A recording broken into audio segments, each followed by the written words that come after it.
السلام علیکم میرے پیارے لسنرز. کہانی شروع کرنے سے پہلے میرے فیس بک کے گروپ لبابہ حیدر آفیشیل اور میرے فیس بک پیج لبابہ حیدر کو جوائن کریں. میرے پیج اور گروپ کا لنک ڈسکرپشن باکس میں بھی موجود ہے. میں آپ کا وہاں انتظار کر رہی ہوں. شکریہ. میں کہاں سے چلا تھا اور کہاں آ گیا تھا؟ بہن کے سسرال والوں کے مطالبے پر 1,00,000 روپے کا بندوبست کرنے نکلا تھا اور اپنے گردے سے ہاتھ دھو بیٹھا تھا. میں ان لوگوں کے ہتھے چڑھ گیا تھا جو اپنے مقصد کے لیے میرا گلا کاٹنے سے بھی دریغ نہ کرتے. ریٹا رحمت کا فرشتہ بن کر نمودار نہ ہوتی تو پتہ نہیں میں اس وقت کہاں ہوتا. اب میرے سر سے رقم کا بوجھ اتر گیا تھا. سونے سے لبالب بھرا ہوا بریف کیس میرے پاس تھا. عالیہ ابھی تک بے ہوش تھی اور اسے اسی حال میں رہنا چاہیے تھا. مجھے معلوم تھا کہ ایسے مریض کو ہوش میں کیسے لایا جاتا تھا، مگر میں نے اغماس کیا. کسی منزل پر پہنچ کر ہی کوئی بات ہو سکتی تھی. وہ تو خدا کا شکر ہے کہ عالیہ میرے ہاتھ آ گئی تھی، ورنہ وہ بڑے تنتنے والی عورت تھی. بڑے بڑوں کا پتا پانی کر دیتی تھی. ریٹا نے اس کے روب و دبدبے کی جو داستانیں مجھے سنائی تھیں وہ حیران کن تھیں. اور اب وہ فرعون کے بھانجے کی بھتیجی یعنی میری اسیر بنی تھی. میرے سامنے مشتاق کی حیثیت اختیار کر کے رہ گئی تھی. اور ریٹا وہ میرے بہت کام آ رہی تھی. میرا حوصلہ بڑھاتی تھی، میرا دل ڈولنے نہیں دیتی تھی، قدم قدم پر میرے لیے دلچسپیاں پیدا کرتی تھی. سچ تو یہ تھا کہ وہ نہ ہوتی تو میں عالیہ کے اس شکنجے سے مر کر بھی نہ نکل سکتا تھا.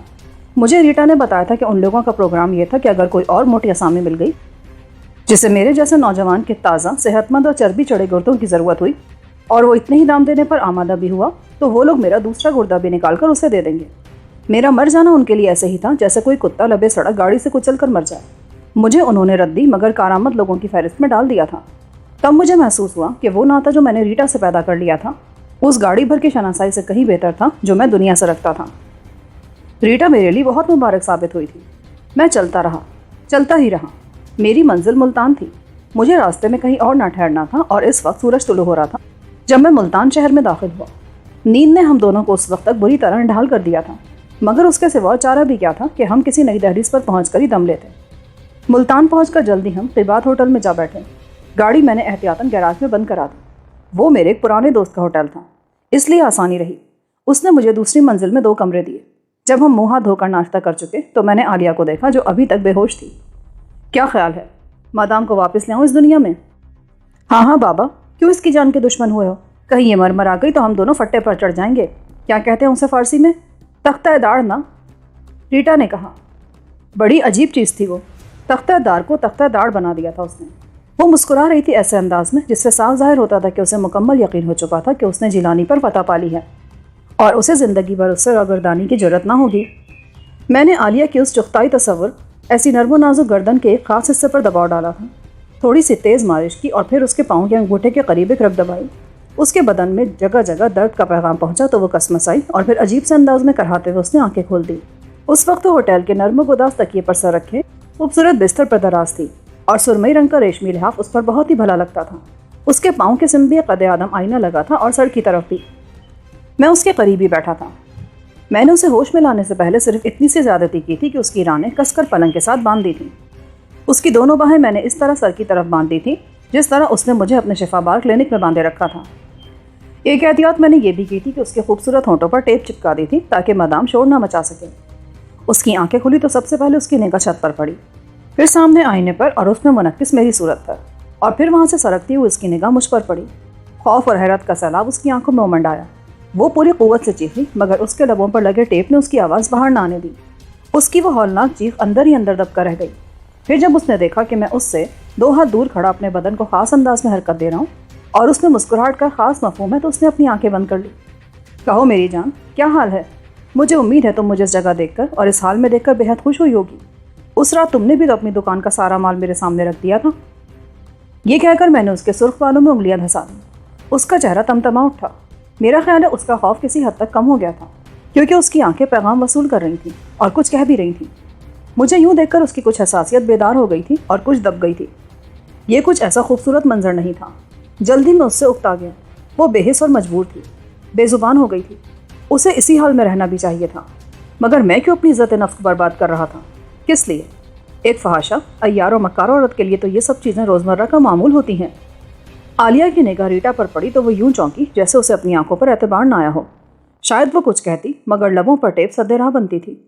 اپنی بے بسی پر وہ ایسی جھلائی کہ اس کی آنکھوں میں آنسو لہرا گئے. دیکھتی ہو عالیہ یہ زخم؟ میں اسے کبھی نہیں بھول سکوں گا. میرے گردے کے جو دام ملے اس میں سے تم نے کیا وصول کیا تھا؟ میں نے اسے بالوں سے پکڑ کر جھنجھوڑ دیا۔ یاد رکھو، میں تمہیں ایسی خوفناک سزا دوں گا عالیہ کہ تم ساری زندگی یاد رکھو گی۔ بڑی قیمت دینی پڑے گی تمہیں اس گردے کی۔ عالیہ نے اپنا تنا ہوا بدن ڈھیلا چھوڑ دیا اور آنکھیں بند کر کے سسکنے لگی۔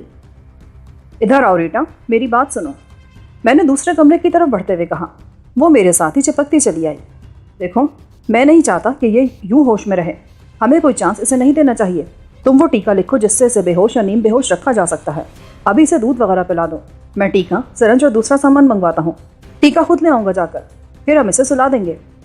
یہ ٹھیک رہے گا، مگر تم کرو گے کیا اس کا اچار تو ڈالنا نہیں ہے ہمیں۔ لعنت بھیجو اس پر، دیکھتی رہو کہ میں کیا کرتا ہوں، تم میرے کہنے پر عمل کرتی جاؤ۔ اس نے اسی وقت مجھے ان گنڈوں کے بریف کیس سے قلم اور کاغذ نکال کر ٹیکے کا نام، سرنج، روئی اور دوسری ضروری چیزوں کی فہرست بنا کر دے دی۔ روپے میں نے عالیہ کے ہینڈ بیگ سے نکالے اور ان کمروں کو باہر سے مقفل کر کے بازار چلا گیا۔ وہاں سے میں نے نہ صرف ٹیکے خریدے بلکہ اپنے لیے اور ریٹا کے لیے ریڈی میڈ کئی سوٹ بھی خرید ڈالے۔ میرے پاس پہننے کے لیے تو کچھ بھی نہ تھا۔ کوئی آدھے گھنٹے بعد جب میں واپس آیا تو میری جان میں جان آئی۔ ہوٹل میں ہر طرح سے خیریت تھی۔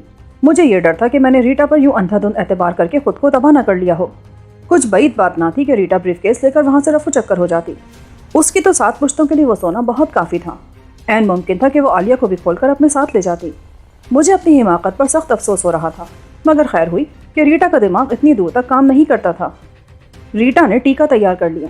اس نے سب سے پہلے عالیہ کو اوولٹین ڈال کر اسے گرما گرم دودھ پلایا۔ وہ اس کی ضرورتوں سے شاید واقف تھی، جبھی اس نے دودھ میں ڈالنے کے لیے مجھ سے اوولٹین منگوایا تھا، اور وہ ندیدی عالیہ 3 پاؤ دودھ پی گئی تھی اور مکھن کے ساتھ 6 توست بھی پیٹ میں اتار گئی۔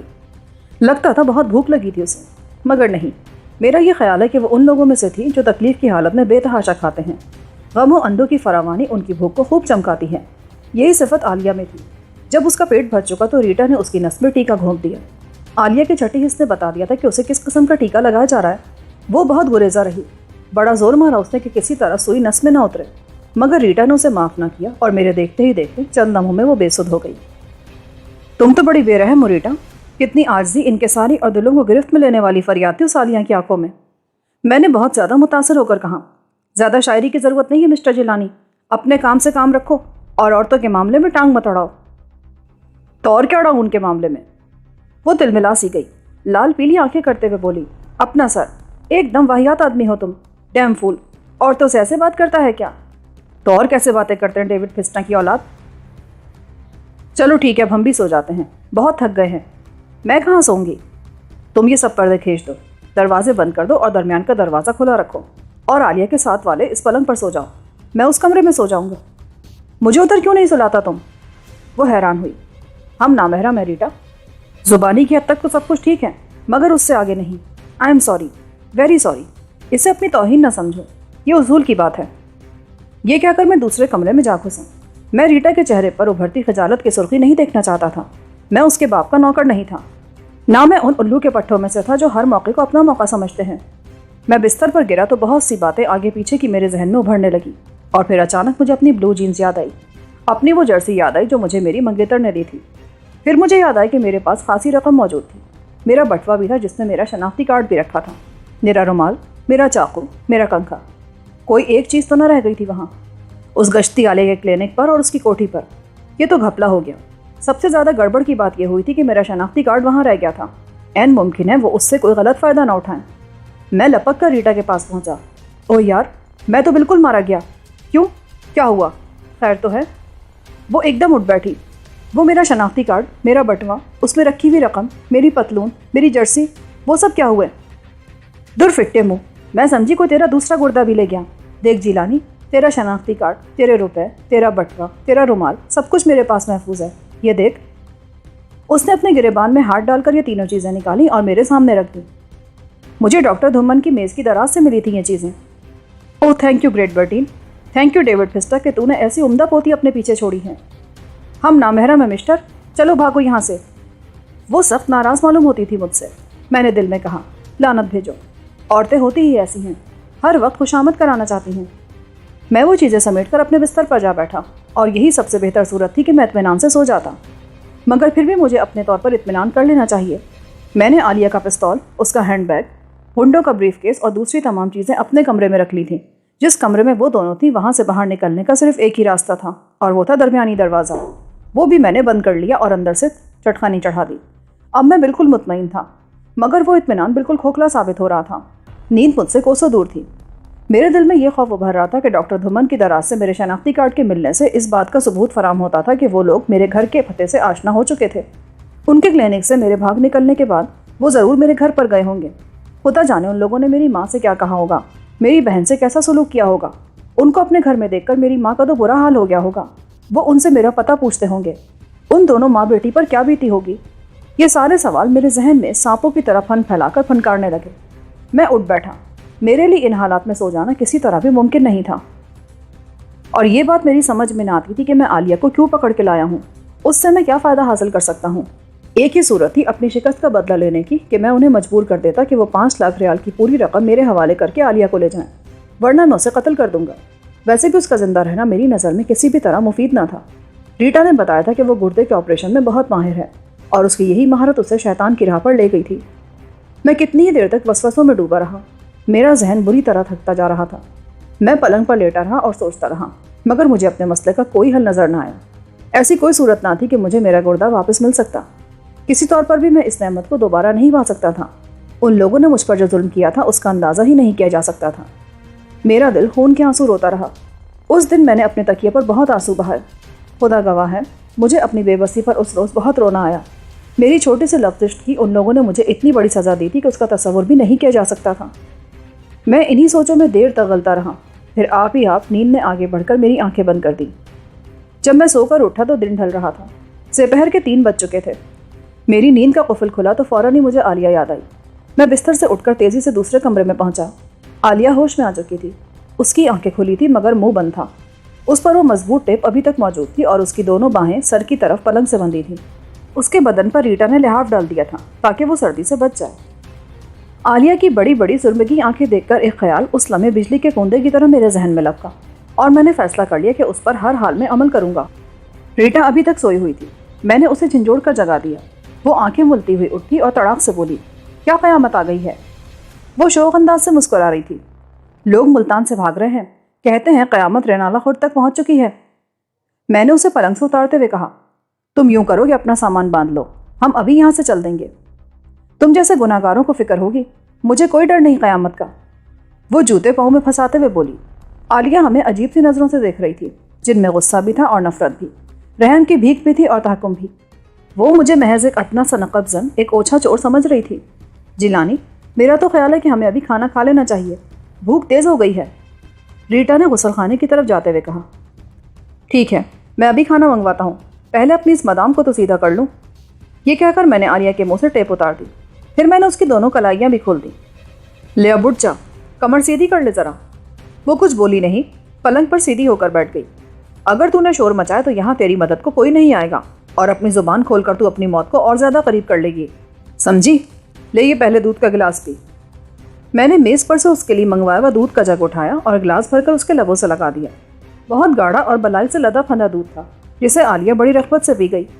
ہاں تو اب بتا دیا کہ میرے گردے کی کتنی قیمت ملی ہے تجھے؟ اس نے بڑی نخوت سے منہ دوسری طرف پھیر لیا۔ میری بات کا جواب دو، میں تمہاری خوشامد نہیں کر رہا، جو کچھ پوچھتا ہوں ٹھیک ٹھیک بتاؤ۔ میں نے باروں سے پکڑ کر اس کا رخ اپنی طرف کر لیا۔ کتنے پیسے ملے تھے تمہیں؟ 5 لاکھ ریال۔ اس کی زبان کھل گئی۔ آپریشن کس نے کیا تھا؟ ڈاکٹر دھومن نے۔ تمہارا اس سے کیا رشتہ ہے؟ وہ میرا خاوند ہے۔ تم نے ڈاکٹری کی صنعت کہاں سے لی تھی؟ میں ڈاکٹر نہیں، نرس ہوں۔ کڈنی ڈیزیز کے 2 کورس پاس کر رکھے ہیں میں نے۔ لوگ سمجھتے کہ میں FRCS ڈاکٹر ہوں، میرے خاوند نے یہی بات مشہور کر رکھی ہے۔ یہ کورس کہاں سے پاس کیے تھے تم نے؟ لنڈن سے۔ وہاں تم کتنا عرصہ رہی؟ 1.5 سال۔ خرچ کس نے برداشت کیا؟ ڈاکٹر دھومن نے۔ اس سے شادی تم نے کب کی؟ لنڈن سے واپس آنے کے بعد۔ میرا گردہ نکالنے سے پہلے تم اور کتنے لوگوں پر چاقو چلا چکی ہو؟ 70 آدمیوں پر۔ وہ کون تھے؟ وہ بھی تم جیسے چور و چکے تھے، 2 ٹکے کے آدمی تھے۔ انہیں تم کس طرح اس کام پر آمادہ کرتی تھیں؟ ان میں سے اکثر کو تو سواد خان پھانس کر لایا تھا۔